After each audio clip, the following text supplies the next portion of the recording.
Hello friends, आज के हम इस वीडियो में क्लास 10th मैथ के एक इम्पोर्टेंट क्वेश्चन को करेंगे जो प्रीवियस ईयर्स क्वेश्चन है और यह बोर्ड एग्जाम में पूछा जा चुका है। तो चलिए क्वेश्चन को हल करते हैं। हमारा क्वेश्चन है, उस बिंदु का निर्देशांक ज्ञात कीजिए जो बिंदु -4,7 और 4,-3 को मिलाने वाली रेखाखंड को 2:3 के अनुपात में विभाजित करती है। तो यहाँ पर हम मान लेते हैं ये बिंदु ए और ये हमारा बिंदु रहा बी। तो बिंदु ए का निर्देशांक दे रखा है -4,7 और बिंदु बी का निर्देशांक दे रखा है 4,-3 और बोला है कि इन बिंदुओं के क्या बोला है कि उस बिंदु का निर्देशांक ज्ञात कीजिए जो बिंदु इतना और इतना को मिलाने वाली रेखाखंड को क्या करती है 2:3 में विभाजित करते हैं। तो मान लेते हैं ये कोई बिंदु सी है और यहाँ पर इसका निर्देशांक क्या है x और y और ये इसको कितना अनुपात में बांटती है तो 2:3 में। तो यानी कि m1 इंटू m2 का अनुपात कितना हो गया है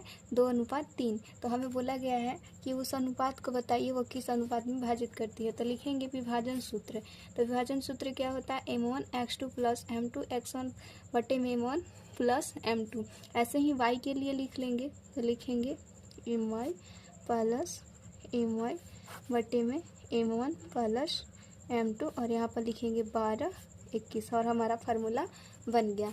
अब इस फार्मूले पर हम लोग क्या करेंगे, इस सारे समीकरण जो मान दे रखा है उसको हम लोग इस पे रख लेंगे और हमारा वो अनुपात प्राप्त हो जाएगा। तो चलिए देखते हैं। तो यहाँ पर हम लोग लिखेंगे m1 का मान कितना है 2 और x2 का मान कितना दे रखा है 4 और प्लस का m2 का मान कितना है 3 और x1 का मान कितना है -4 और बटे में m1 प्लस m2 तो हो जाएगा 3। अब वैसे ही y के लिए रखेंगे तो m1 का मान 2, y2 का मान कितना है -3 प्लस का और यहाँ पर रखेंगे m2 का मान कितना दे रखा है 3, y1 का मान कितना है तो 7 है और यहाँ पर रखेंगे 2 प्लस 3 m1 प्लस m2। अब इसको हल करेंगे तो ये हो जाएगा 8 - 12 और बटे में कितना हो जाएगा 5 और यहाँ हो जाएगा -6 प्लस 21 और बटे में 5।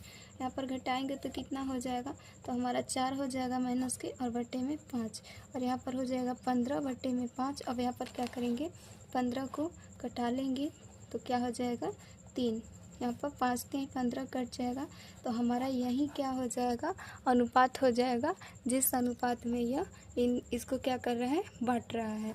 तो हमारा अनुपात क्या हो गया -4/5 और 3 और यही हमारा क्या हो जाएगा आंसर हो जाएगा।